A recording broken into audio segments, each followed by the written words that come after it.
ଶିକ୍ଷଣ କାର୍ଯ୍ୟକ୍ରମକୁ ତୁମମାନଙ୍କୁ ସ୍ୱାଗତ। ଆଶା କରୁଛି ତୁମେମାନେ ସମସ୍ତେ ବହୁତ ହି ଭଲରେ ଥିବ। ଆଜି ଆମେ ଅଷ୍ଟମ ଶ୍ରେଣୀର ସାହିତ୍ୟ ବହିରେ ଥିବା ଶିକ୍ଷା ଦୀକ୍ଷା କବିତାର କବିଙ୍କ ସମ୍ପର୍କରେ ଜାଣିବା। ଜାଣିଛ ଶିକ୍ଷା ଦୀକ୍ଷା କବିତାର କବି କିଏ? ଜାଣିନା? ହଁ, ଠିକ୍ ଅଛି। ଏହି ଭିଡ଼ିଓଟି ଦେଖିସାରିବା ପରେ ତୁମେମାନେ ଶିକ୍ଷା ଦୀକ୍ଷା କବିତାର କବିଙ୍କର ଜନ୍ମସ୍ଥାନ ସମ୍ପର୍କରେ କହିପାରିବ। ଏହା ସହିତ ଶିକ୍ଷା ଦୀକ୍ଷା କବିତାରେ ଥିବା କବିଙ୍କର ଲେଖାଗୁଡ଼ିକ ତଥା ସେ କେଉଁ ଗପ, ଗୀତ, ଗୀତିନାଟ୍ୟ ଆଦି ରଚନା କରିଛନ୍ତି ସେ ବିଷୟରେ ମଧ୍ୟ କହିପାରିବ। ତତ୍ସହିତ ଶିକ୍ଷା ଦୀକ୍ଷା କବିତାଟି କେଉଁ ଉଦ୍ଦେଶ୍ୟକୁ ନେଇ ଲେଖାଯାଇଅଛି ତଥା କେଉଁ ଆଧାର ଉପରେ ପର୍ଯ୍ୟବେସିତ ତାହା ମଧ୍ୟ କହିପାରିବ। ଏବେ ଚାଲ ତାହେଲେ ଦେଖିବା। କବି ବୈଷ୍ଣବ ପାଣି 1882 ମସିହାରେ ଜନ୍ମଗ୍ରହଣ କରିଥିଲେ ଏବଂ 1956 ମସିହାରେ ମୃତ୍ୟୁବରଣ କରିଥିଲେ। ସେ କଟକଠାରେ ଥିବା ମାହାଙ୍ଗା ଅଞ୍ଚଳର କୋଠପଦା ଗ୍ରାମରେ ଜନ୍ମଗ୍ରହଣ କରିଥିଲେ। ନିଜର ପ୍ରତିଭା ଓ ସାଧନା ବଳରେ ସେ ବହୁ ଗୀତିନାଟ୍ୟ, ପାଲା, ଭଜନ ଓ ଜଣାଣ ଇତ୍ୟାଦି ରଚନା କରିଯାଇଅଛନ୍ତି। ତାଙ୍କ ରଚନାର ଲାଳିତ୍ୟ ଓ କଥିତ ଶବ୍ଦ ସଂଯୋଜନା ପାଠକମାନଙ୍କୁ ମୁଗ୍ଧ କରେ। ସେଥିପାଇଁ ଓଡ଼ିଆ ସାହିତ୍ୟରେ ମଧ୍ୟ ବୈଷ୍ଣବ ପାଣି ଗଣକବି ଭାବରେ ପରିଚିତ। ଅଳ୍ପ ବୟସରେ ପାଲା ଗାୟକ ଭାବେ କାର୍ଯ୍ୟ କରି ସେ ଯାତ୍ରା ଜଗତରେ ଯୋଗ ଦେଇଥିଲେ।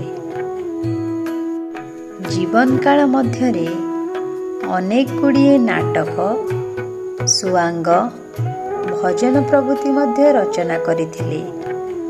ଯାତ୍ରା ଦଳ ଗଠନ କରି ସାରା ଓଡ଼ିଶାରେ ଏବଂ ଓଡ଼ିଶା ବାହାରେ ଖୁବ୍ ସୁନାମ ଅର୍ଜନ କରିଥିଲେ। ତାଙ୍କର ଯାତ୍ରା ଓ ସୁଆଙ୍ଗ ପାଇଁ ସେ ଘରେ ଘରେ ସୁପରିଚିତ ଥିଲେ। ସେଥିପାଇଁ ତାଙ୍କୁ ମଧ୍ୟ ଗଣକବିର ଆଖ୍ୟା ଦିଆଯାଇଥିଲା। ସେ ଇଂରେଜ ଶାସନ ସମୟର ସାମାଜିକ ଚିତ୍ର, ସମାଜର କୁସଂସ୍କାର ଓ ଅନ୍ଧବିଶ୍ୱାସ, ନିଶା ନିବାରଣ ଆଦି ଉପରେ ଗୀତିନାଟ୍ୟ ଓ ନାଟକ ଆଦି ରଚନା କରିଥିଲେ। ପ୍ରକୃତ ଅର୍ଥରେ କହିବାକୁ ଗଲେ ସେ ଥିଲେ ଗୀତିନାଟ୍ୟର ଜନକ ତଥା ମୁଖ୍ୟ ପୁରୋଧା।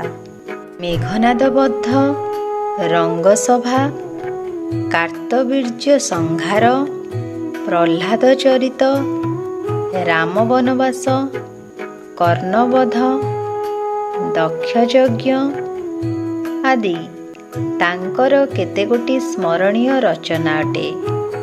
ଏହା ବ୍ୟତୀତ ବ୍ରଜଲୀଳା, ବାଲ୍ୟ ବିନୋଦ, ଧ୍ରୁବଚରିତ, ନଳ ଦମୟନ୍ତୀ, ନରମେଧ ଯଜ୍ଞ, ଦାଣ୍ଡି ପର୍ବ, କୀଚକବଧ ଆଦି ତାଙ୍କର ଅନ୍ୟତମ ଅନନ୍ୟ କୃତି ସବୁ ଅଟେ। ଏହି ଶିକ୍ଷା ଦୀକ୍ଷା କବିତାଟି ବୈଷ୍ଣବ ପାଣିଙ୍କ ଦ୍ୱାରା ରଚନା କରାଯାଇଥିବା ରାମ ବନବାସ ଗୀତିନାଟ୍ୟରୁ ସଂଗୃହୀତ ହୋଇଅଛି। ପିତୃସତ୍ୟ ପାଳନ ଉଦ୍ଦେଶ୍ୟରେ ଦଶରଥ ନନ୍ଦନ ଶ୍ରୀରାମ ବନଗମନ କରିଥିଲେ। ସାଙ୍ଗରେ ଯାଇଥିଲେ ପତ୍ନୀ ସୀତା ଓ ଅନୁଜ ଲକ୍ଷ୍ମଣ। ରାମଙ୍କ ବନଗମନ ଦୁଃଖକୁ ସହି ନ ପାରି ଦଶରଥ ପ୍ରାଣତ୍ୟାଗ କରିଥିଲେ। ଅଯୋଧ୍ୟାକୁ ଫେରିବା ପରେ ଭରତ ସବୁ କଥା ଜାଣିବାକୁ ପାଇଲେ। ଶ୍ରୀରାମଙ୍କୁ ଫେରାଇ ଆଣିବା ପାଇଁ ସେ ତାଙ୍କ ଅନ୍ୱେଷଣରେ ଅରଣ୍ୟକୁ ମଧ୍ୟ ଯାଇଥିଲେ। ଚିତ୍ରକୂଟ ନାମକ ସ୍ଥାନରେ ଭାଇମାନଙ୍କ ସହ ତାଙ୍କର ମଧ୍ୟ ଦେଖା ହୋଇଥିଲା। ଅଯୋଧ୍ୟା ଫେରିବା ଲାଗି ଭରତ ଯେତେ ଅନୁନୟ କଲେ ମଧ୍ୟ ଶ୍ରୀରାମ ରାଜି ହୋଇନଥିଲେ। ନିଜ ସାନ ଭାଇ ଭରତ ପ୍ରତି ଅଧିକ ସ୍ନେହ ଥିବାରୁ ତାଙ୍କୁ ଶ୍ରୀରାମ ନିଜର ପାଦୁକା ପ୍ରଦାନ କରିଥିଲେ। ପ୍ରବୋଧନା ଦେଇ ତାଙ୍କୁ ଅଯୋଧ୍ୟାକୁ ବାହୁଡ଼ାଇ ଦେଇଥିଲେ। ଶ୍ରୀରାମଙ୍କର ପାଦୁକାକୁ ସିଂହାସନରେ ସ୍ଥାପନ କରି ଭରତ ତାଙ୍କ ସେବକ ଭାବରେ 14 ବର୍ଷ କାଳ ରାଜ୍ୟ ଶାସନ କରିଥିଲେ। ରାମାୟଣରେ ବର୍ଣ୍ଣିତ ଏହି ଆଖ୍ୟାୟିକାର ଶିକ୍ଷଣୀୟ ଦିଗ ଉପରେ ରାମ ବନବାସ ଗୀତିନାଟ୍ୟଟି ରଚିତ ହୋଇଅଛି। ଏହି ଗୀତିନାଟ୍ୟର ଶିକ୍ଷଣୀୟ ଦିଗକୁ ପଠିତ କବିତାରେ ପ୍ରତିପାଦନ କରାଯାଇଅଛି।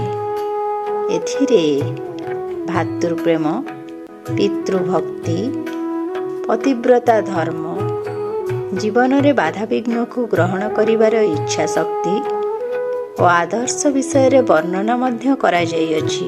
ଏହା ବ୍ୟତୀତ ଏହି ଶିକ୍ଷା ଦୀକ୍ଷା କବିତାରେ ପିତା ପୁତ୍ର ଓ ଭାଇ ଭାଇର ସମ୍ପର୍କ, ସତ୍ୟନିଷ୍ଠା, ଅହଙ୍କାର ଶୂନ୍ୟତା, ନାରୀର ପ୍ରତି ଭକ୍ତି ଓ ଭଗବତ ପ୍ରେମର ମହିମା ଉପରେ ମଧ୍ୟ ବର୍ଣ୍ଣନା କରାଯାଇଅଛି।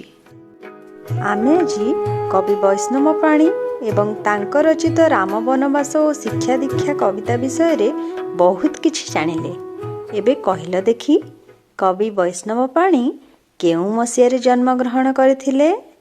1881 ମସିହା, 1882 ମସିହା, 1883 ମସିହା ନା 1884 ମସିହା? ହଁ, ଠିକ୍ କହିଛ। 1882 ମସିହାରେ ବୈଷ୍ଣବ ପାଣି ଜନ୍ମଗ୍ରହଣ କରିଥିଲେ। ଏବେ କହିଲ, କେଉଁଟି ବୈଷ୍ଣବ ପାଣିଙ୍କ ଦ୍ୱାରା ରଚିତ ହୋଇଅଛି? ଶାନ୍ତି ଶିକ୍ଷା, ଛାଇର ଛିଟା, ରକ୍ତ ଶିଖା ଓ ରାମ ବନବାସ? ହଁ, ଠିକ୍ କହିଛ। ଉତ୍ତରଟି ହେଉଛି ରାମ ବନବାସ।